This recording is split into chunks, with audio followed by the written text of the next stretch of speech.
这还能信吗？司主任直接找了总司令，总司令亲自打来电话，把我好骂了一顿，说让他狠下不来台。这样的形势，容得你去辨真假？说一句不信，过得去吗？可是这古方人他太重要了，我敢说。我的话你听明白没有？总司令说让他狠下不来台。总司令是吃3碗面的？这总司令还问我，这徐显文是不是太聪明了？你自己琢磨吧。好，明白了，马上调整。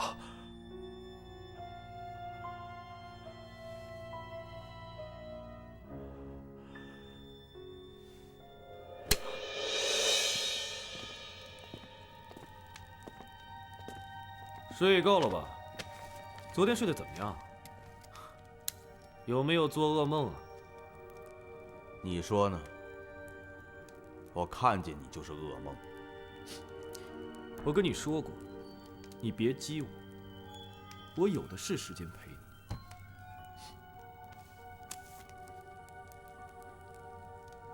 哎，去啊，给我买盒烟，就这个牌。是。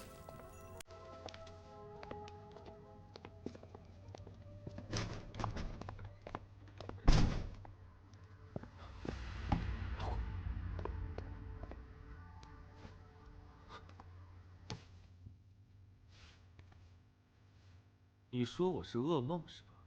你还真说对了。你要是再不说实话的话，噩梦就成真了。你想干什么？你是不信呢，还是不怕？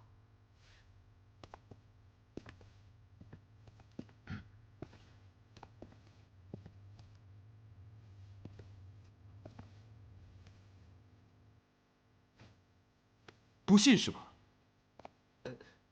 我告诉你，不要以为我拿你没有办法。你想让我对你动刑是吗？啊？主任，烟来了。准备用刑。主任，先生不是交代不让用刑吗？出什么事我兜着。来什么人呢？先生，小山，赶快给古先生松绑。什么？执行命令。是，松绑。是。小山，你亲自来。快。是。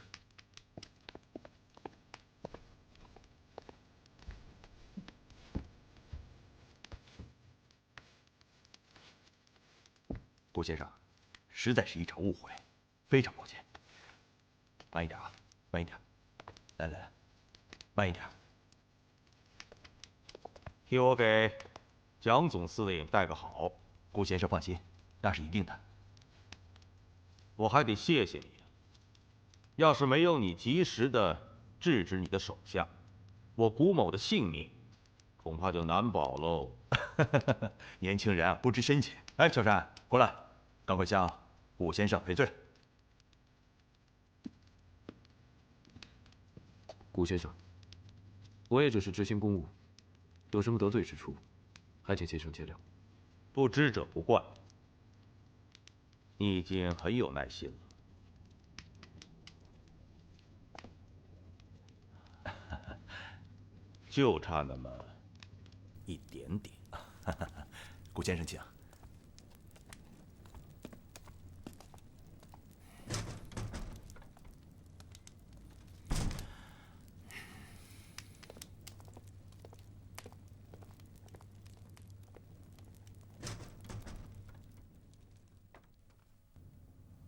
查清楚了吗？查实了，军火和船只全都不见了，包括有几个看场子的兄弟也一并不见了。他们能有这个胆子？就算他们有这个胆子，估计也是被人蒙了。会是谁啊？起先我是怀疑乔山，因为他和温锡之走得最近，他可能知道这件事。但是反过来一想，事发的时候，乔山正在帮徐显文抓人呢，而且他跟看场子的兄弟是不认识的。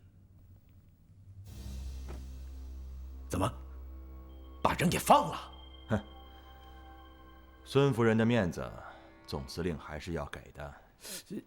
不过你也别灰心，南京方面已经放话了，说人放了可以再抓，在抓捕的时候，说不定一枪把他毙了，那也是有可能的。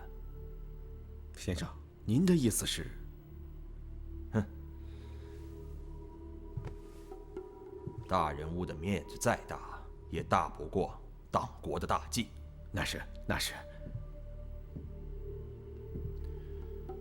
你难道不觉得这件事情很蹊跷吗？我们去抓捕六哥，但六哥没有抓到，反倒抓到了古方人。而古方人刚刚一抓到，这各大报纸就马上有了消息。你觉得这些会是巧合吗？你马上带人严查报馆，一定要查出蛛丝马迹来。是。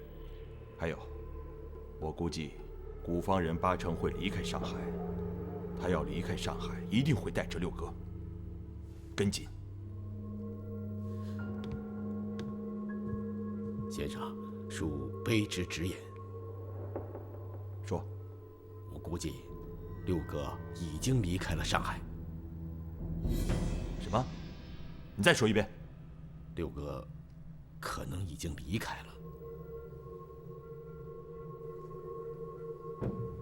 这不可能啊！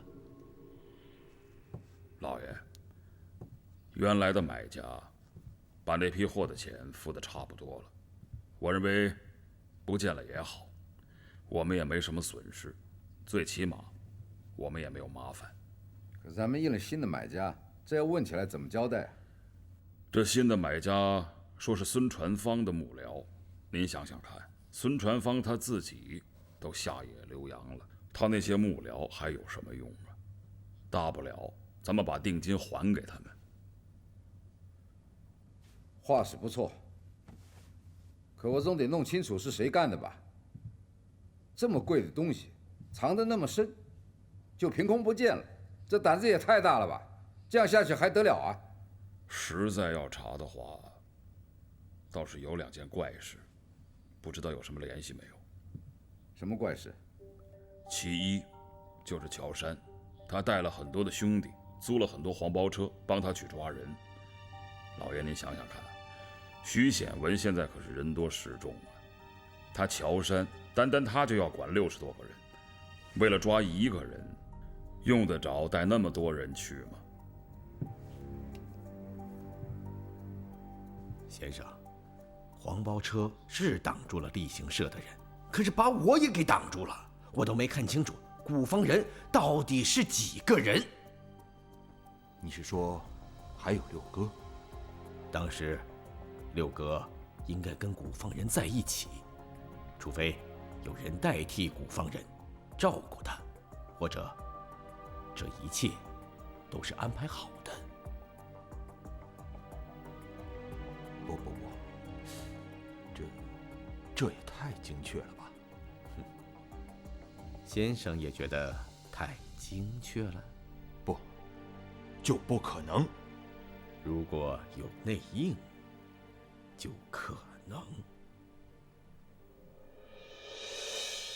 乔山是红旗老五，他调动弟兄为自己做点事儿，这也没什么好怪的。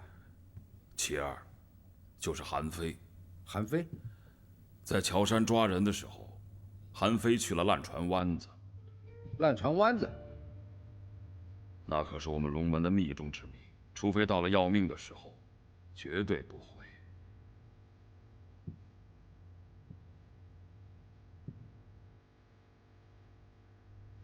韩非，就他那憨劲儿，说不定就是他那个憨劲儿，所以才……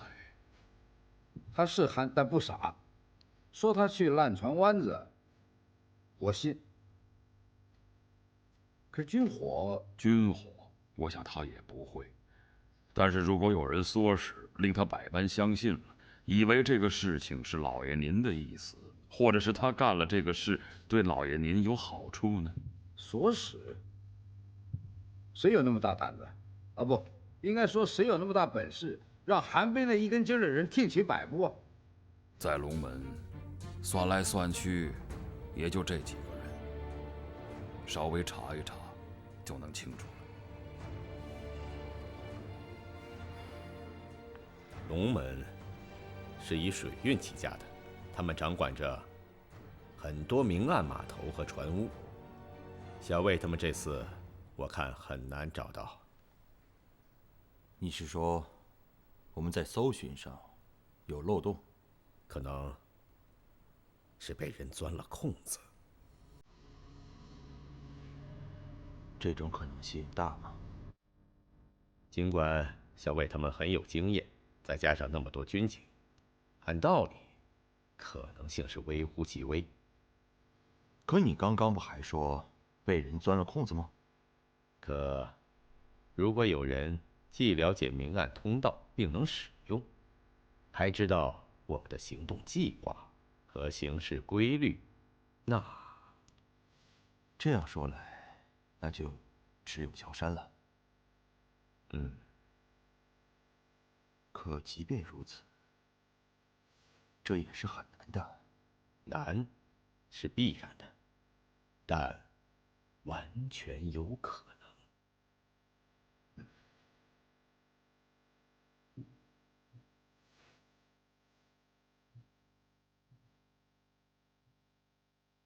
行动的时候，乔杉有什么异常反应？这个位置倒没注意，当时我只顾着盯着古方人了。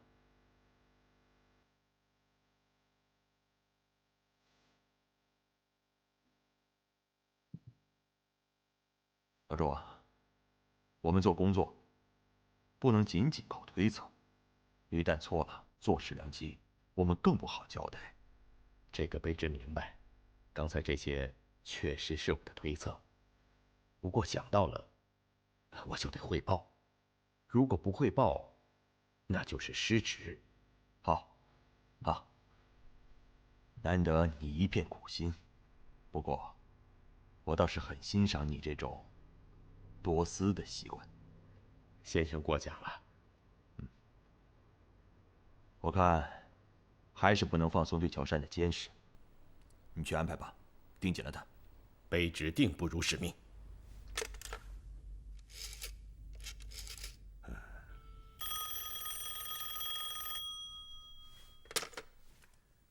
喂，我乔杉。小老弟吧，你好，我是老高啊。哎呀，你最近可是个大忙人呐！哎，你可很久没到我这里来了。你要是再不来，这牌技可就生疏了啊！怎么样，有没有兴趣今天晚上我们在一起搓一把啊？今晚？今晚未必有时间呢。我忘了告诉你，我现在……哎呀，小老弟，你怎么变得磨磨唧唧的？哎，另外我告诉你啊，我一个意大利的朋友最近给我带来幅油画，怎么样，感不感兴趣啊？哎呦，我今晚真的是有要紧的事情。哎，我知道。哎，咱们说定了，就今天晚上。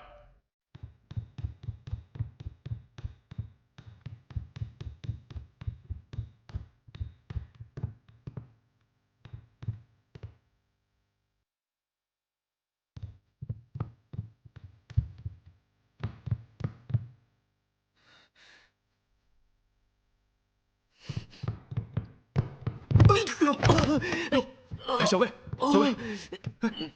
没事吧？来，没事吧？没事。啊？要不要去医用所啊？不要。哎，要不要去医用所啊？不要。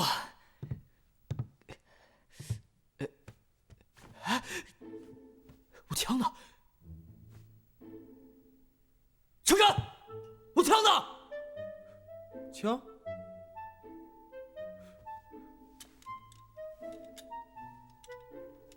哎呀，这个好像不是我的枪，啊？你什么意思啊？啊？你到底什么意思啊？行，你小子耍我，信不信我一枪崩了你？这里可是特工总部，你想清楚？想清楚，我就……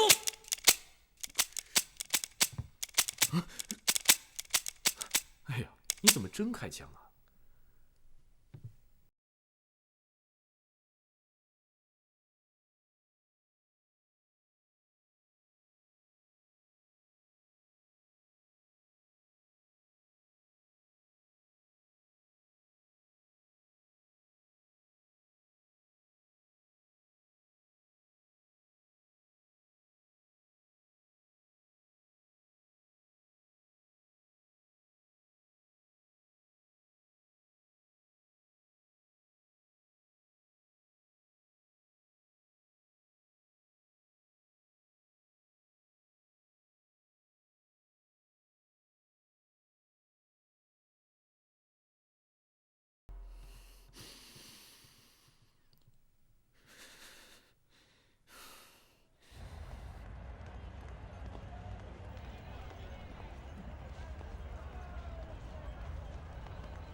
大叔，韩飞，龙爷有请。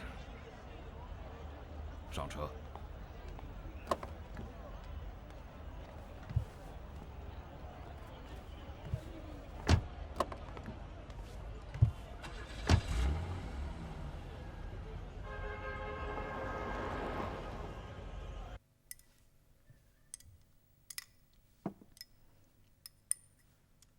你说乔山这官当的啊，真是风光啊！是您让他去的吧？怎么是我呢？那徐显文要他去的，咱总不能拦着人家升官发财吧？哼，去那种地方。哪种地方？你不喜欢，未必乔山不喜欢。这不，刚刚就立了大功了。您是说抓共党首脑的事吧？那个地方就是抓共党的。怎么了？我看共党未必是他抓的。就是他，这种事儿见了报不能提名字的，我看得出来一定是他。那有什么好的？堂堂7尺男儿，甘为鹰犬。这话不能这么说，端人家饭碗受人家的管是吧？他干了这种事儿，那上司一定特别赏识他，日后就能飞黄腾达了。我可没觉得这事有什么好，都说这人抓错了，还在背后骂他们呢。爹，您什么都不懂。还不如医院的小护士明白实事呢。他们懂什么呀？我说的这是安身立命的大道理。您说的这些大道理我不懂，天天嚷着抓共党，我也没见共党对谁怎么样啊。可是我知道，日本人把大炮都运进闸北了，连进去一趟都要他们开的通行证才行。说这些没用啊，我只认一条，不管干什么都得先要安身立命再说。你这大道理留着跟乔山去说吧。算了算了。我才懒得理他。哎，丫头啊，做人呢要厚道一点。你不管怎么说，人家乔山是拎着脑袋瓜子去救你的。行了行了，爹，我知道了。我应该感谢他吗？我一辈子都感谢他，行了吧？哼，阴阳怪气。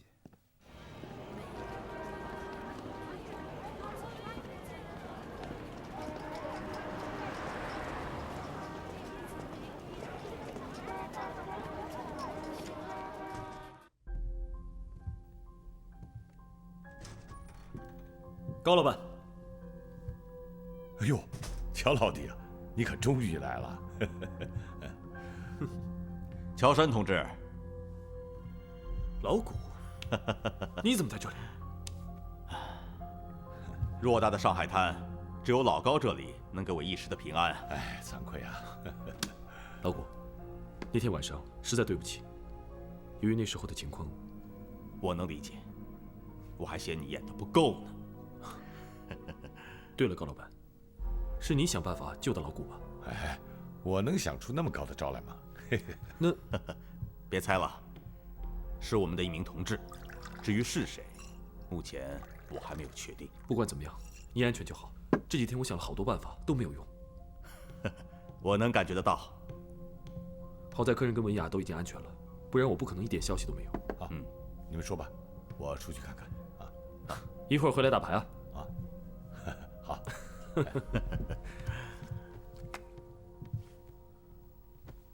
你现在应该考虑的就是马上转移，他们不会善罢甘休的。我正在安排，但走之前，我必须要见你一面。你是想确认一下，我还是不是自己人？来。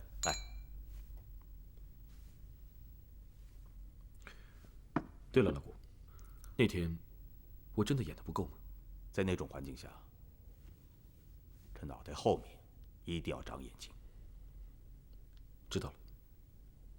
这件事情过去以后，敌人一定不会放过你的，你要多加防备。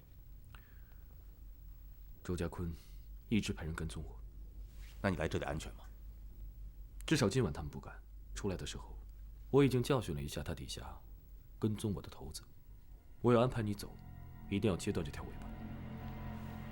他们一定盯得很紧。你有什么办法让我转移吗？放心，我已经安排好了，只是要委屈你做一下货物。货物？好，我呀，我这还没当过货物呢，不妨试一试。老爷，韩非到了。啊，进来吧。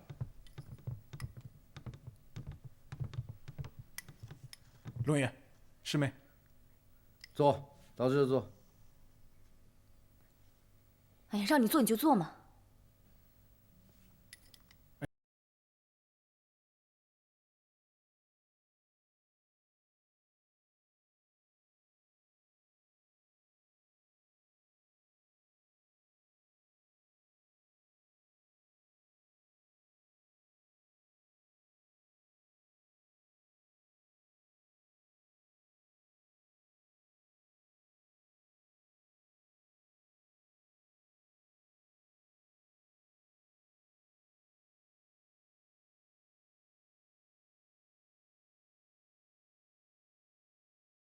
去烂船湾子了。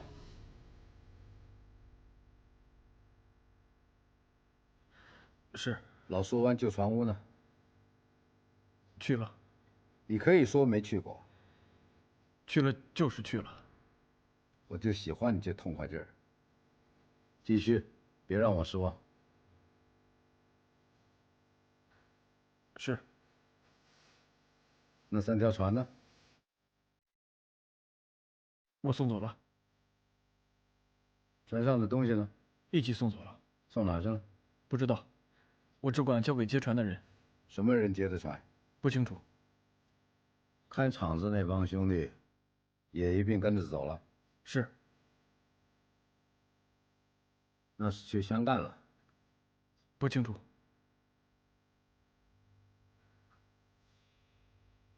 你说不知道，我信。换做我，也说不透。问你知道的，谁让你干的？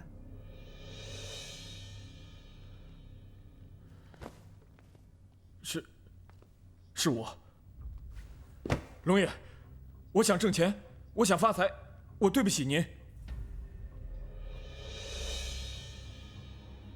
刚说了，别让我失望。您怎么处置，我全认。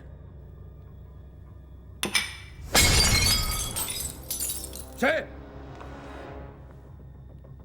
是我。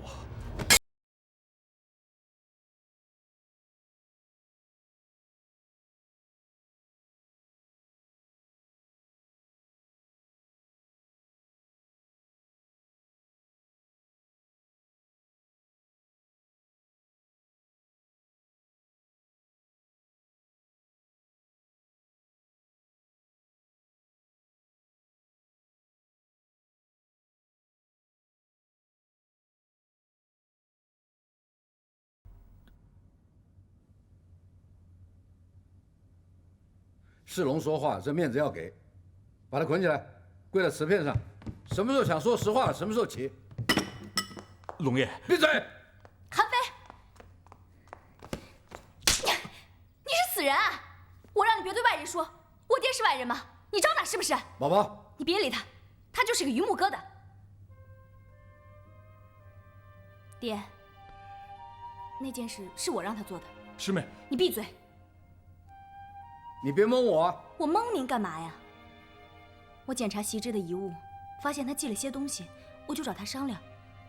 没想到，真的找到了那些东西。我害怕呀，我总听别人说席之怎么的，也不是一点影子都没有。你没发现我都没催您调查凶手了吗？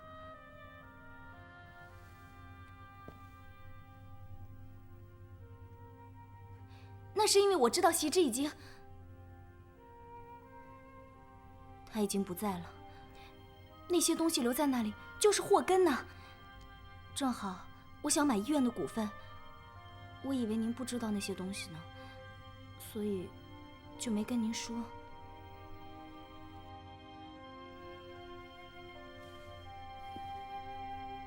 你卖给谁了？我病人那么多，谁有钱就卖给谁呗。您要不信，您可以去医院查呀。做得干净吗？还怎么问你？问你呢？龙爷放心。爹，您要罚就罚我吧。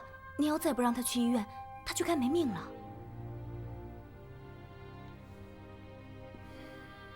爹。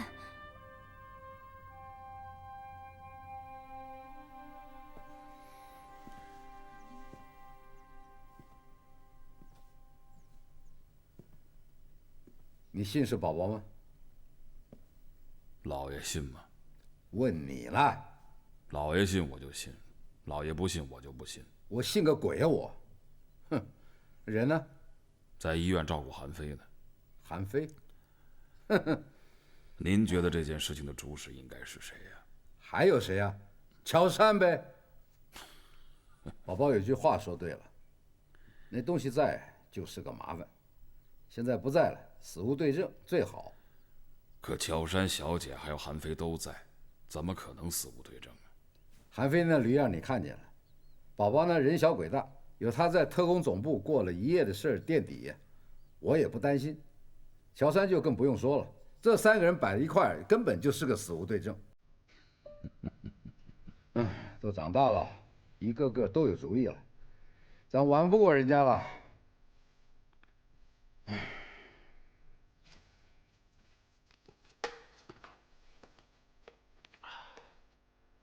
护士，哎，我什么时候可以出院啊？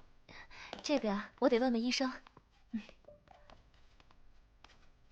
龙医生，怎么样？感觉好些了吗？好多了。师妹，我躺着实在是难受，我什么时候能出院啊？总得观察2天再说吧。啊？那我得在这里住到什么时候啊？要住10天半个月吧。10天半个月啊？怎么着急了？我得让我爹知道你伤得很严重。可是你看我现在，我真没什么事啊。我说你也傻呀，那我爹打你，你就不会辩解？我真的不能说。那能跟我说吗？不能。哎，师妹，你要想出院，就实话告诉我。行，不说。那你就好好住着吧。啊，师妹。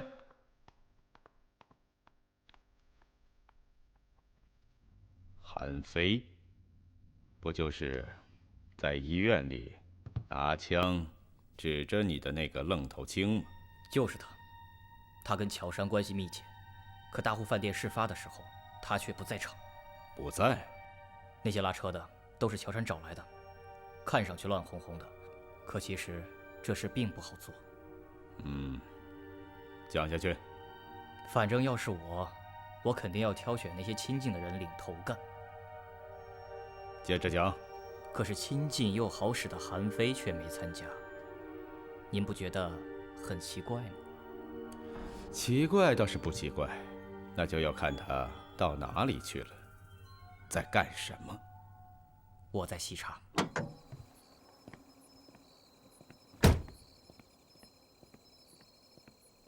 五爷，五爷，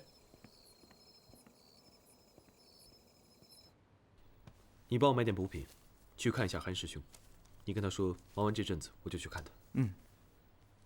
还有，我在官家当差，难免会有些人探头探脑，交代兄弟们注意，嘴皮子都给我闭紧了。是。如果谁乱跑舌的话，那我就……五爷放心，弟兄们的嘴是拿来吃饭的，不是嚼舌头的。好。这是特工总部的魏俊杰，千万要提防这个人。下去吧。是。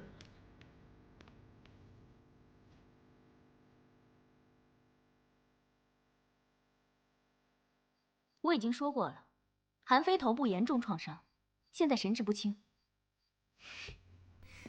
龙医生，是这样的，我今天必须要带韩非走，我也是在执行公务。我希望你能全力配合我，我们两个都不希望在这个医院里大闹，对吧？哟，听这口气，像是在威胁我呀。对了，咱们好像还有账没算吧？算了，看在你和乔杉是同事的面子上，我也不和你计较了。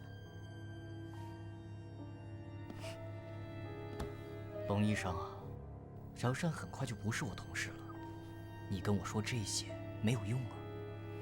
他怎么了？没怎么，就是不想干了。不想干了？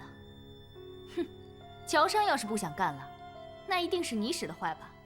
要是让我们查出来是你使了手脚，你以为我们龙门会饶得了你吗？你什么意思？你再给我说一遍。怎么了？怎么回事啊？哟，师妹，有客呀？是龙哥，他要见韩非。我以为多大的事呢，不就是想见韩非吗？师妹，你也是，人家魏组长大老远的来执行公务，见就见呗。魏组长，你以前是不是冒犯过我师妹啊？他不是要见，他是要带走。带走？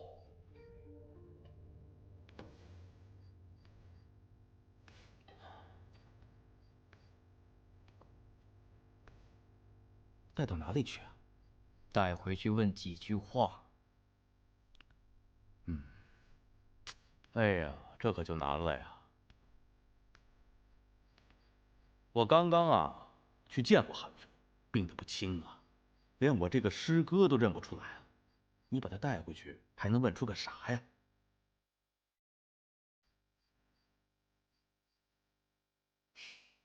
反正活我要见人，死我要见尸。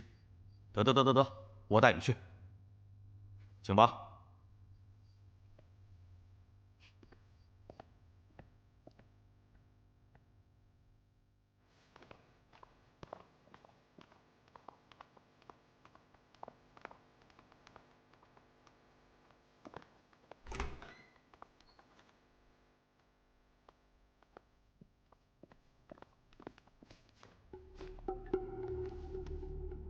韩非，韩非！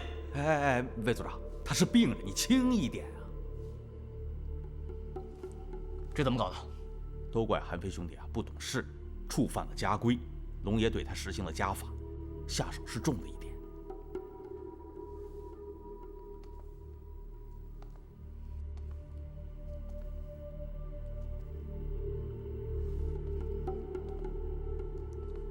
龙爷为什么要打韩非？这个我不知道。你不知道？你天天跟韩非在一起，你能不知道？哎，魏组长，你这可就冤枉我了。那天我不是帮着你们执行公务吗？根本就没跟他在一起。魏组长，这古人说得好啊，解铃还须系铃人，谁打的你问谁嘛。去问龙爷。要不这样，您叫上几个兄弟，把他抬走，带回去慢慢问。嘿。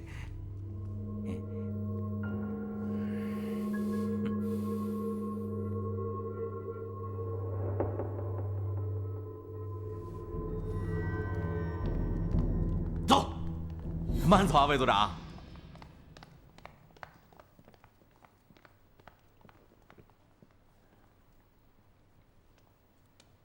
你们两个，给我听好了。是。把门关上。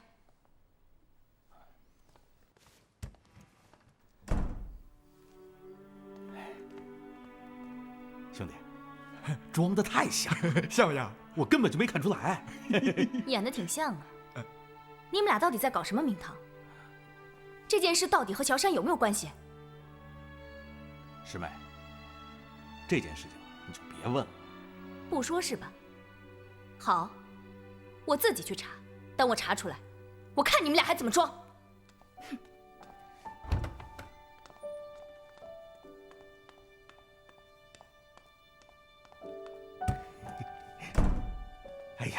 跟你说，你刚才装的太像了，你看把那魏组长给气的啊！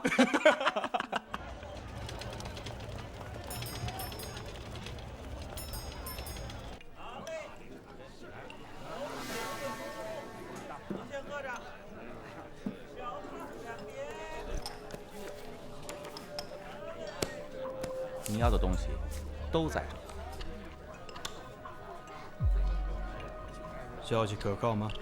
我提供给你的消息，哪次有假的？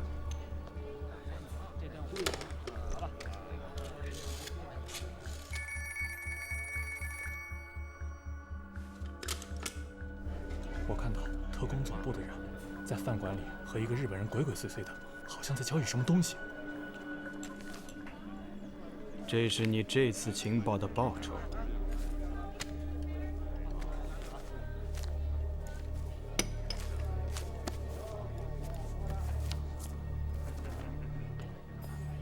小二，结账。哎。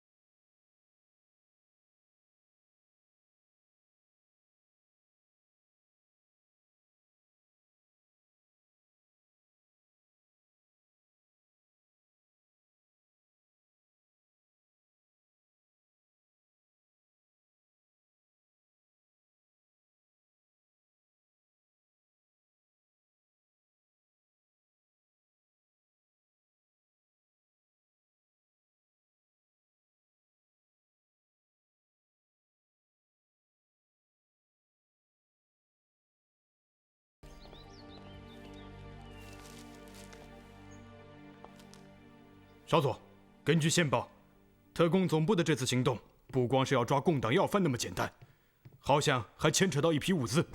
你看这批物资会不会就是咱们想从龙门获得的那批？这个消息可靠吗？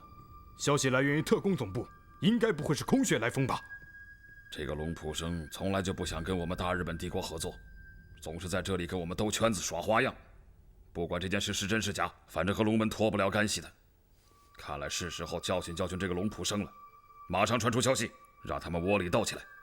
特工总部靠不住，就把消息放给例行社。少佐的意思是，中国有句话叫做“敬酒不吃吃罚酒”。放屁！我通敌？谁说的？叫他来对质。龙爷，这种事情谁说的并不重要。以如今的局势，这种事情说大可大，说小算小的。我管你算大算小，我没有啊！我跟日本人，哼！龙爷，您别着急啊。在下今天来，其实也是好意，主要是为了告诉龙爷一声。你说吧，你想怎么样？倒也不想怎么样。之前呢，是在令千金的婚礼上，在下有所得罪，内心深处一直觉得有愧于龙爷父女。那今天来呢，就全当是赔个空头人情吧。严重了，在下告辞了。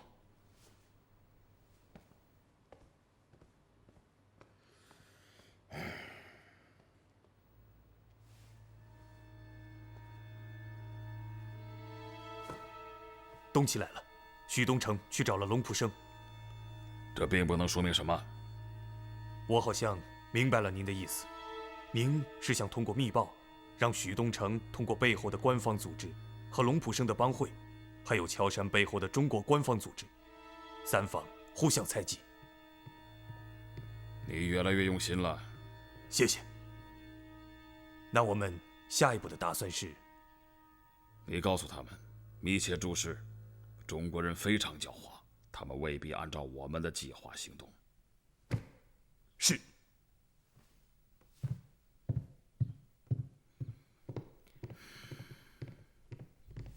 先生，这个是不是有点太狠了？不，要让我说，还不够狠。这是个连环套，这样的线报，不管是哪里来的，反正我们是掌握了。按照这样的线报，点了龙普生，我们就掌握了套住龙门的渠道。同时，我们也可以让龙普生、乔山还有徐显文这个铁三角自己就变乱了阵脚啊！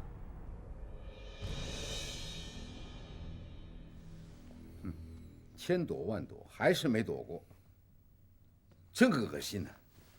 就是死，还落个通敌的罪名。这事啊，不见得是真。好了，别说宽心话了。要是不真，事情不真，但许东城来电话却是真的。你是说许东城搞鬼？总得有个由头吧？由头？哼，不搞鬼，真来报信的话，那也得有由头啊。图什么呢？讹钱？那就好办了。想进龙门？要进早进了。我是说当老大。话都说到这个份上了，为什么不提呀？要是我，早就说了。那为什么？温羲之死了，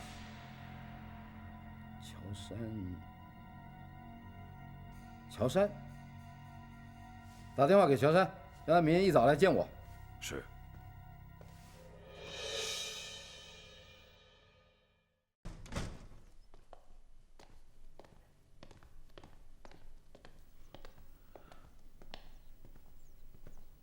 老爷，他到了。龙爷，把腰牌拿出来。腰牌？你的龙门腰牌。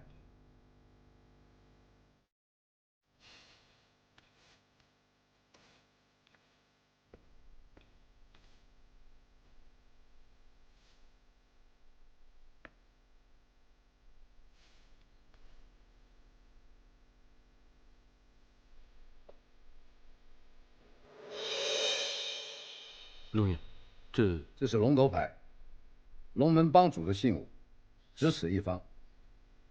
那先别问，收好了。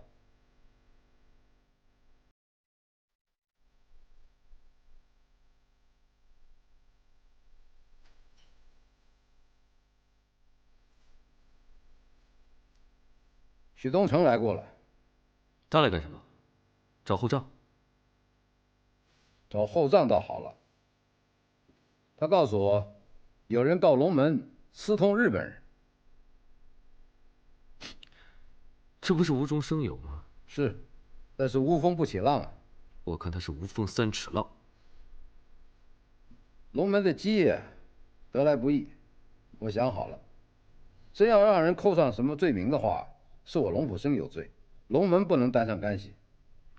龙爷，这龙头牌早晚要传给后人，不是你，也会是别人。可是我在龙门资历尚浅，更谈不上什么功劳。再说还有那么多的万千弟子当中，有官身的，就只有你一个人。记得当初我为什么准你入帮吗？入帮为求财，这是当初你跟我说的话，我信。你为求财，我为洗白。当初和你换帖，我看上的不是你画画的本事，是你的大户出身和这身留洋的皮。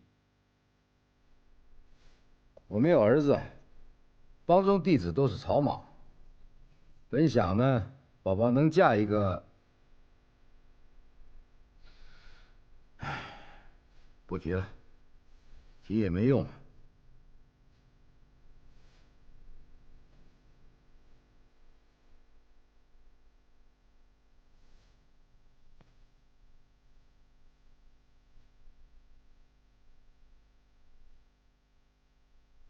你的身手是藏着的，雕虫小技不算什么。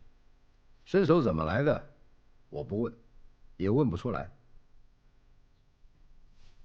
江湖上本来就是英雄不问出处，宝宝的事儿、罢市的事儿，还有你到徐显文当差的事儿，我一直冷眼看着。我肯定你是个大角色。龙爷，您高估我了。其实，我也是。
龙门的架子加时也能帮着你在官家立足晋升。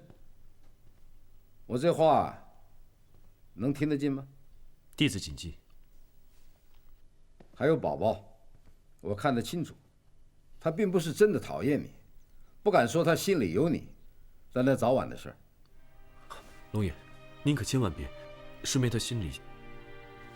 他心里装着温惜之，这不假，但一个死人在活人的心里占的地方，只会慢慢变小，不会越来越大的。这话能听明白吗？我看见你点头了。大丈夫，一诺千金。什么？这不可能啊！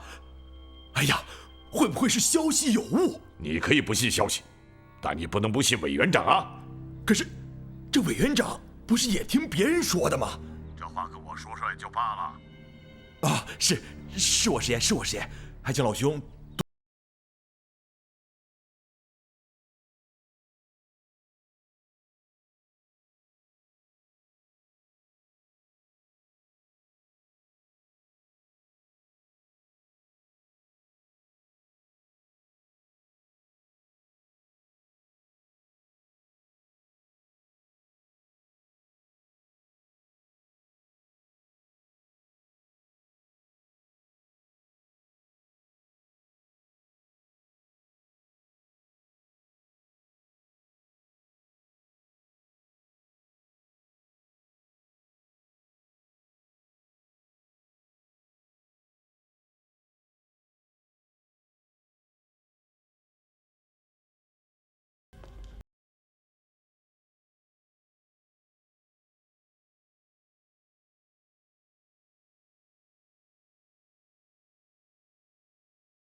老周，敲什么门啊？进来。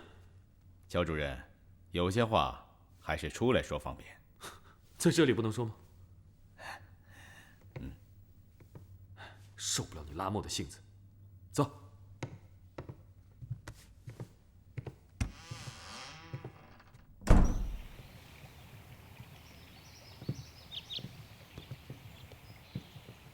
老周，到底什么事啊？快说吧，别卖关子。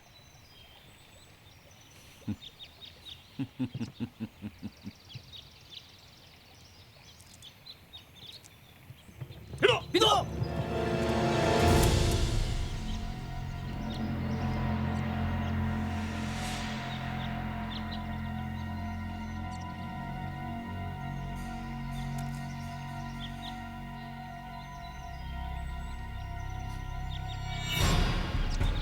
别动！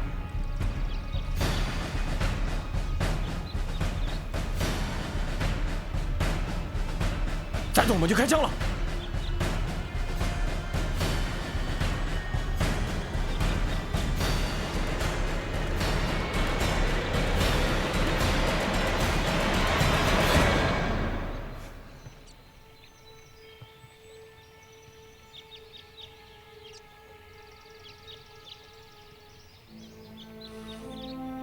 周特派员怎么说？乔主任，你真想知道？哼，那咱们到地方再说吧。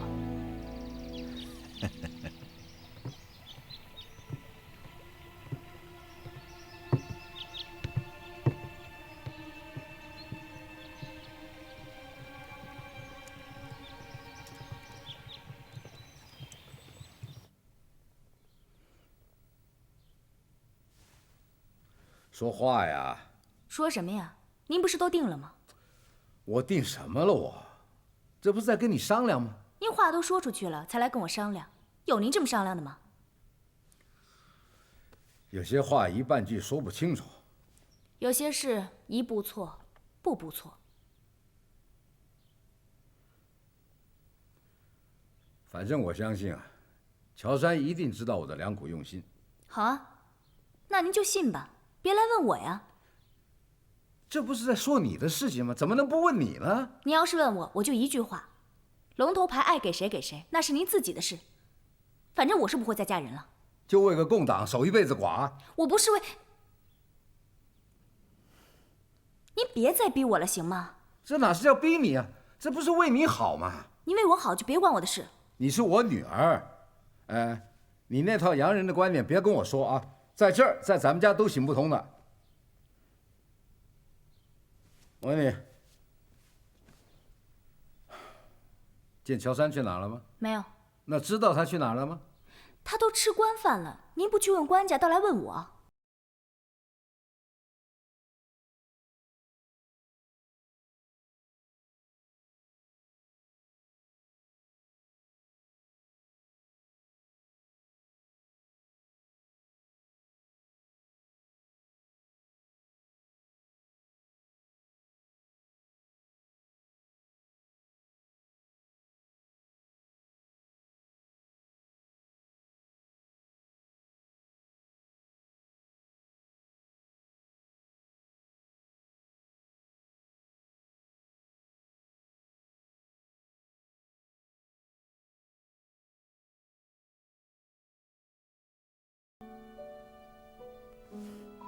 我怎么知道您记得这个？那是您记错了。哦，哼，我记错了。好，我记错了。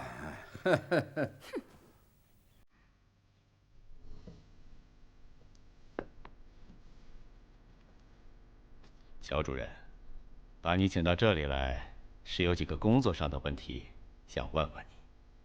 不过这种请的方式可能令你不愉快，还请乔主任海涵呐。我这也是不得已而为之啊，谁让你有一身好功夫呢？请。把我的枪都下了，还说请？你倒不如直接说审问就好了。你要这么认为，那也就算吧。啊，徐先生知道我在这里吗？先生知道不知道，这不重要，重要的是你要回答我的几个问题。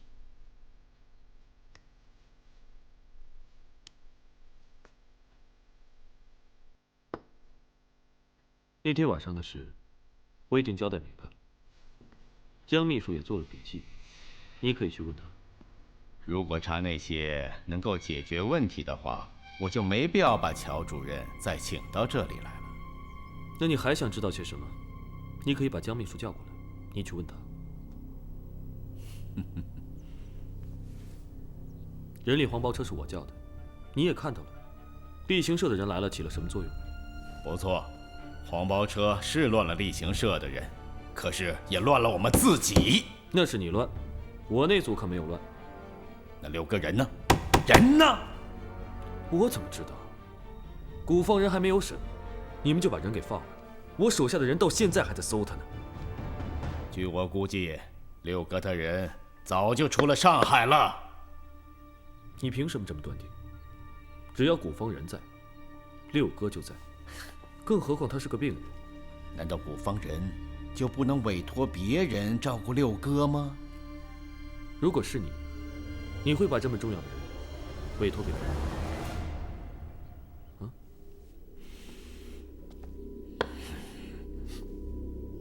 是，已经开始了。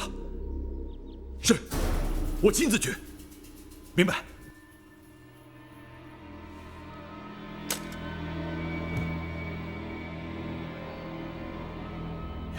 太大了，我去，我去。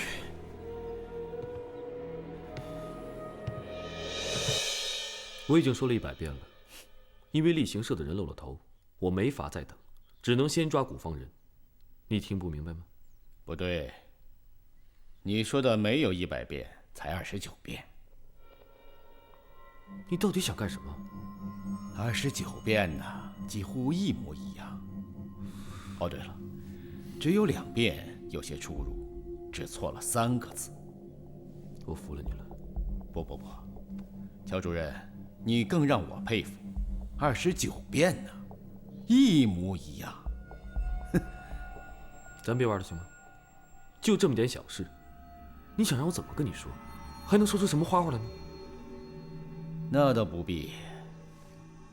说实话，同一件事情，如果说的次数多了，它可能就有些变化，比如说措辞、顺序，特别是被问的人连续重复，它变化更大，因为到最后这个人就有点烦了。是，我烦了，烦你。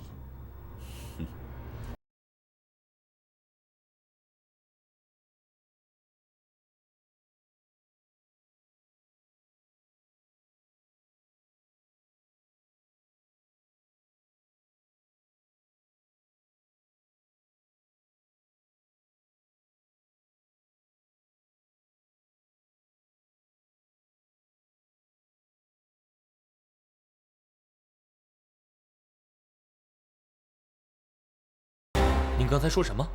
周家坤审乔杉？哼，这乔杉不是正红的发紫吗？问题就在这里，要么就是他们内部打起来了，已经到了让徐显文控制不了的地步；要么就是徐显文他亲自授意的。内部打起来好呀。可是我觉得，乔杉和周家坤虽然力量都很强，但是根基还尚浅，绝对到不了让徐显文失控的地步。你知道吗？我们在瑞金的尖刀发回消息来说，六哥已经逃到共党的老巢了。跑了？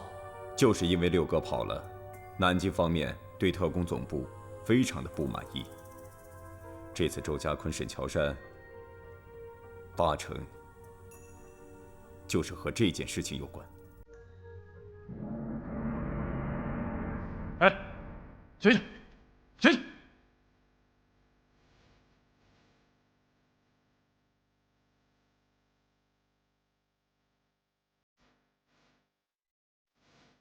哎，别睡了啊！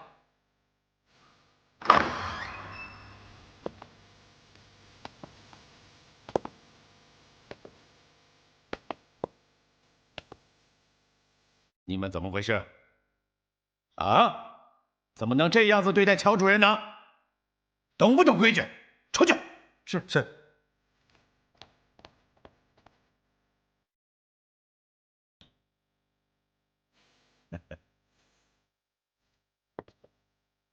乔主任，那个烂船湾子是什么地方？我再跟你说一遍，那是龙文扔破船的地方。破船？里边就不会藏着好船吗？我不知道，我又不管船。那韩飞呢？韩飞爱喝酒，我倒是想找他，上哪里去找？据我了解，你跟韩飞的关系非常密切。我和韩飞在一起只聊酒跟枪。那韩飞知道烂船湾子吗？你不喝酒，也不玩枪，你不会懂。哼，好。那么咱们就聊一点我懂的，比如说大虎饭店。你有完没完？没完。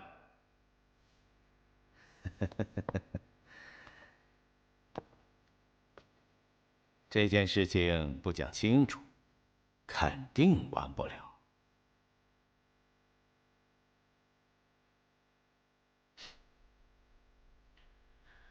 好吧，那你就接着问，我看你还能问出几遍一模一样的。这个倒没关系，你可以再继续重复，但必须回答。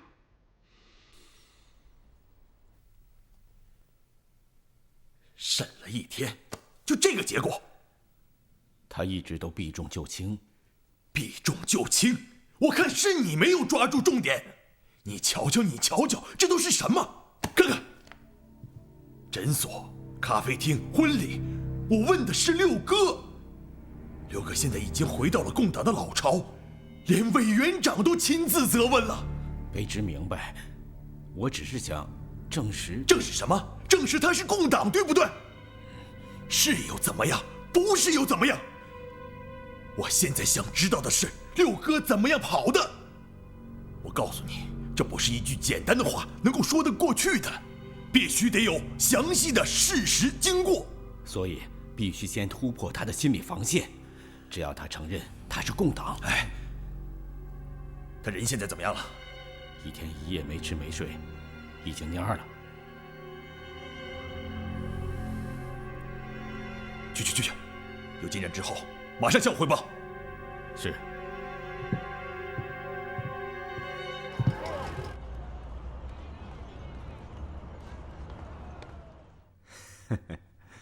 这个徐显文自作聪明，这回他可成了笑柄了。看来他们这次内部真的乱起来了。这是不出我所料的。其实，用不着他们内部自己乱，单凭着六哥跑了，这一点消息就足够了。那个乔杉真是共产党吧？这一点我早就看出来了。没这么简单。先生那边又有新的消息了吗？恐怕还没这么快吧，至少要从南京绕道才能传到这里。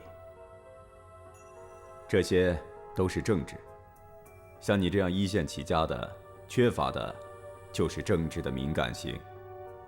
你可得补补课呀。卑职愚钝。这个龙普生知道乔杉的情况吗？这点我还不太清楚。那如果你去把这个消息透露一下，他会怎么想？卑职明白。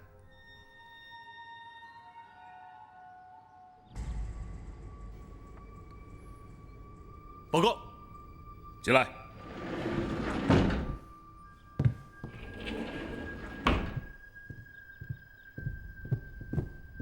报告少佐，好消息，乔杉被他所服务的政府部门扣押了。高兴什么？当然高兴，这说明您的计谋已经开始显现成效了。你算算时间，怎么会有这么快？可是，据我了解，中国的派系斗争相当复杂，说不定是发生了什么变化。中国这个国家实在是太动荡了，每一分钟发生的事情都会让我们意想不到。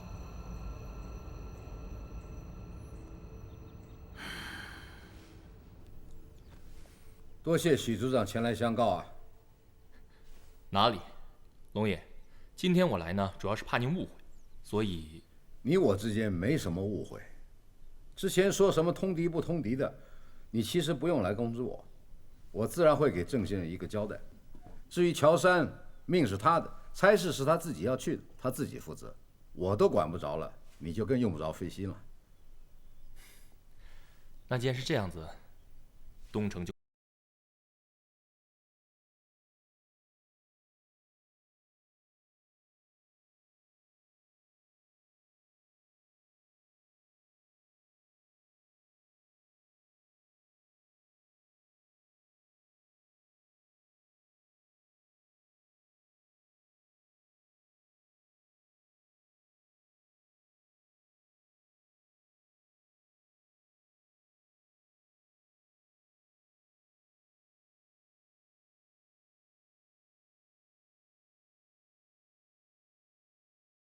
龙爷，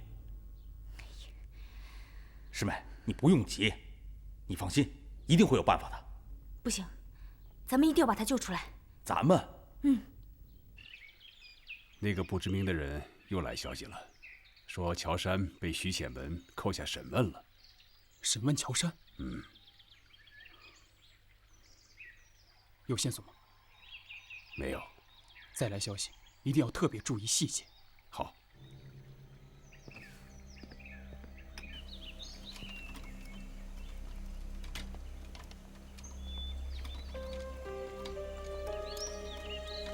唐大哥刚才说了，外面的暗桩撤了。那我是不是不用再装了？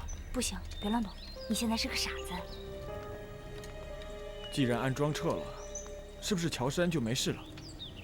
正好相反，他可能呀更麻烦，更难受。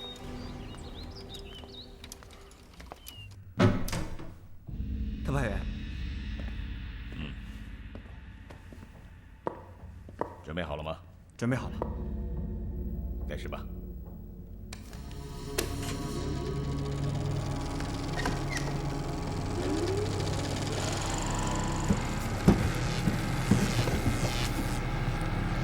在家。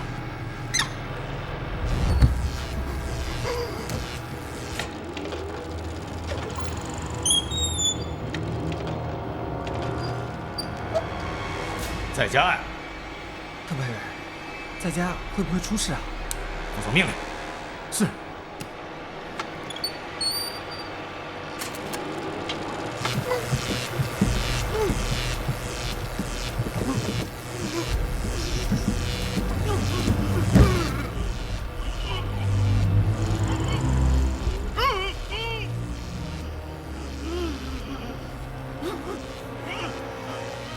停。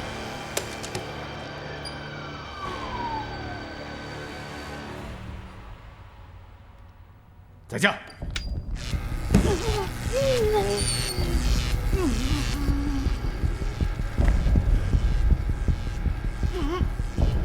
在家。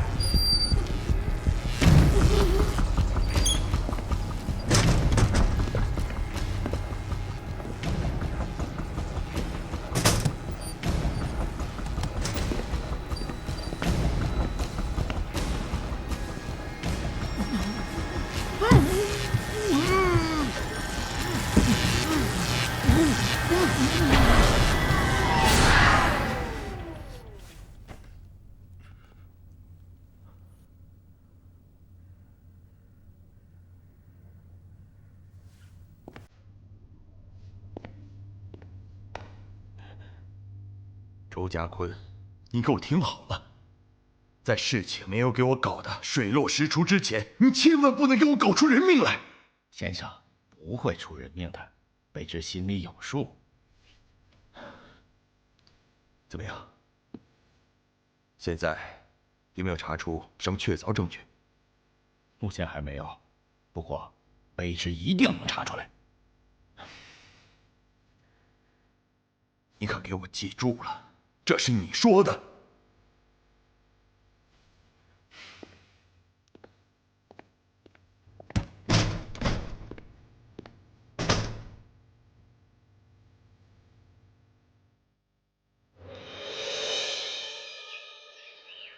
你看看，这个字，像不像当时送老谷资料的那个人写的？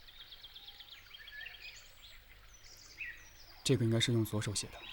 如果他惯常用右手的话，左手，左手，左手让我找一个人。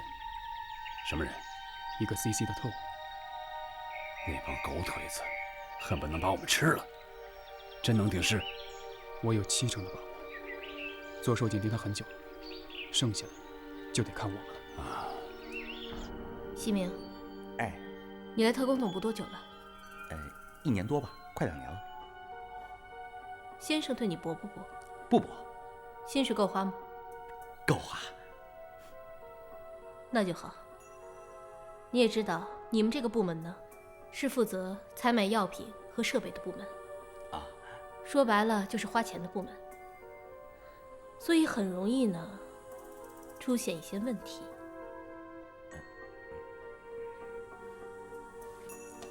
我前2天查账的时候呢，发现这个支出和收入不符，少了些钱。我看了一下经手人是你，怎么回事？啊！你说这钱是挪用了呢，还是自己揣兜里了？没有，绝对没有。江秘书，你也知道，这些钱平常都是用在一些药品、办公设备什么的。江秘书，您是不是看错了？要不重新查一遍吧？我手上可是有证据的。西明，我现在还能坐在这里跟你谈，就是希望你跟我坦白，你有什么困难我可以帮助你。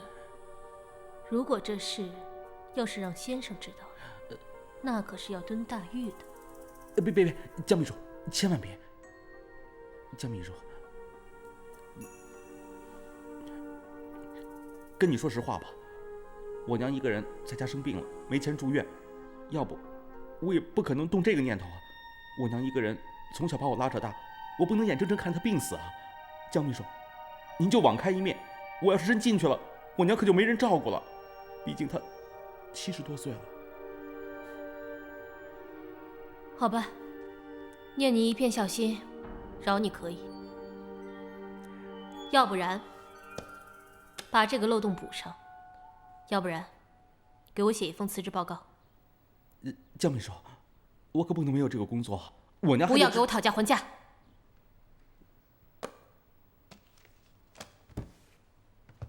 江秘书，你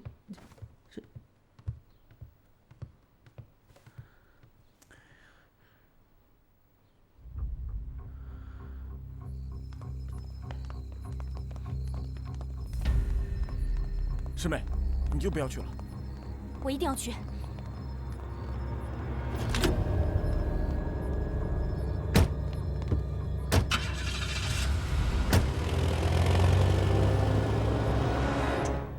需要我做什么？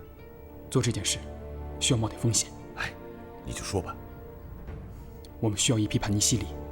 盘尼西林需要多少？4箱。这么多？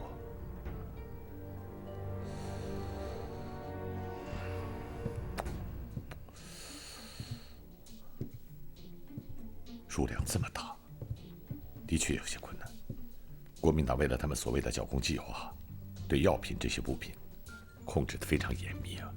如果少了这东西，我们的计划就无法实施。好吧，我再找些朋友，这得需要时间呢。一定要快。好，我马上去办。有了消息，我马上通知你们。谢谢你了，高先生。哎，不客气。那我先告辞了。好。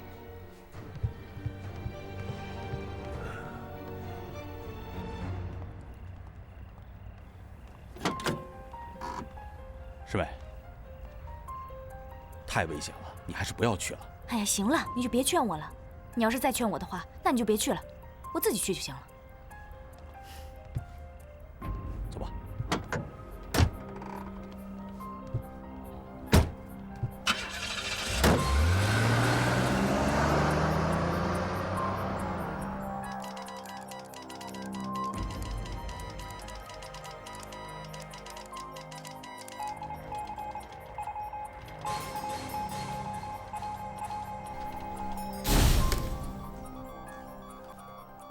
组长，有外部信号，清楚吗？清楚。这新的洋玩意可真灵啊！波段跟机台一样，是一样还是相似？一样，就是机台。确定吗？确定。抄完了吗？没有，他会重复。抄完以后马上打电话报告给徐先生。是。抓紧啊！先生，电话已发出，一切 OK。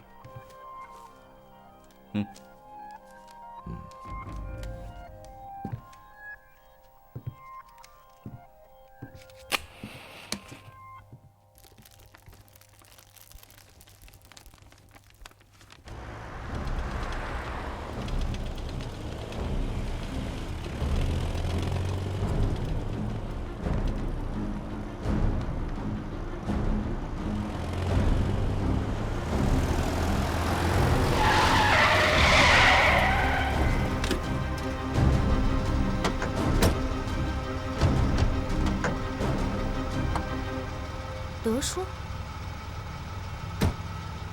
小姐，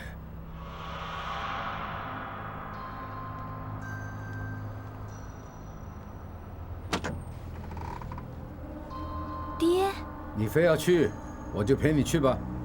上车。谢谢爹。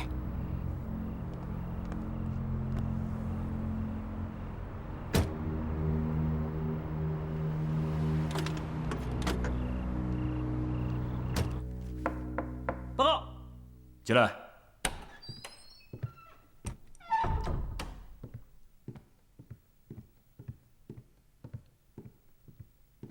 报告，这是最新的电报。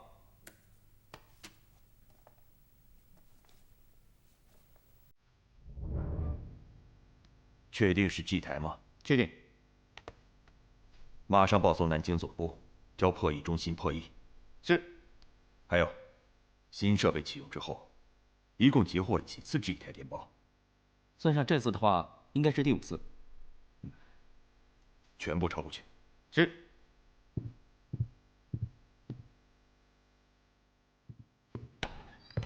江秘书。先生。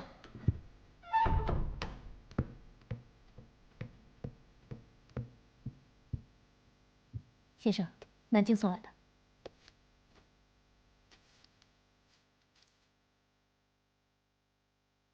处决律，措辞写的倒是很明白。空白的处决律，我还是第一次见。觉得写谁的名字？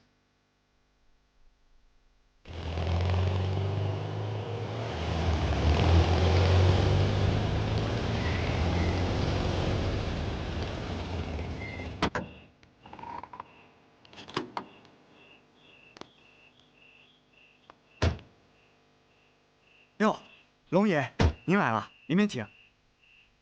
龙爷这边请。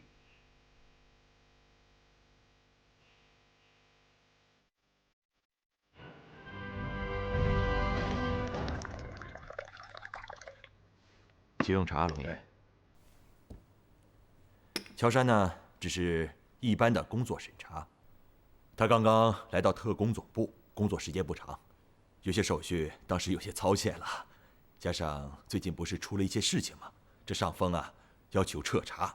哦，不止乔杉一个，还有很多的人，所以请龙爷您尽管放心。哎，是，这小子啊脾气混。我是怕他哪儿不对了，惹徐先生您生气了。他有什么不好的地方，交给我，我来管。龙爷，我看您是多虑了，真的是一般的工作审查。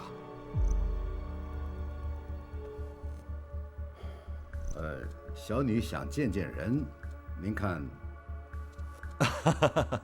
这个怎么说呢？龙爷，你也知道，乔杉他供职的机构是保密的，所以啊，这件事情还请龙爷和龙小姐多多体谅啊。不过等乔杉审查结束之后呢，马上就可以见到，没有问题。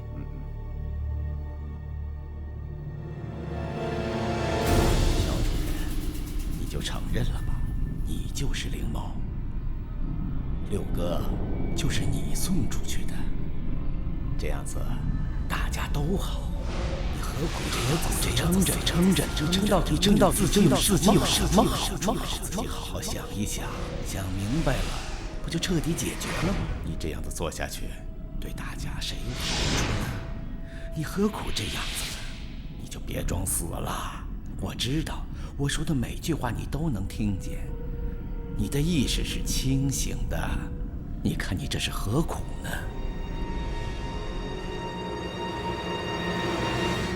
缺乏过程啊，老周，不是我抱怨你，按你这种审法，难免会屈打成招啊。是，卑职明白，已经停了。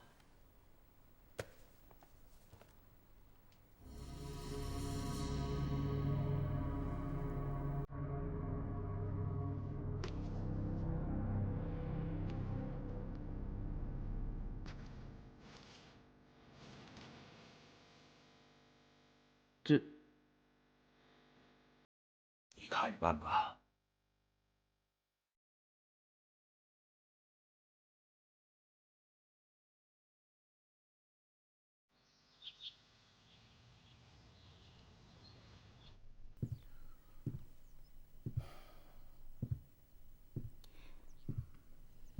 没别的办法了，只能等。那我们要等到什么时候啊？他直接把咱们带到乔山的办公室，那就表示说连条子他也没打算收了。你说要等多久？我就说这招不行。这招不行，咱们再想别招嘛啊！可有一样啊，再怎么样你都不能像昨天晚上那样干蠢事了。你什么呀？要不是你说话，唐世龙和韩飞，我现在就用家法了。爹，行了。昨天要不是你德叔想到这一层，半路把你们劫回来，说不定龙门现在就让人家荡平了，连个给你们收尸的人都剩不下了。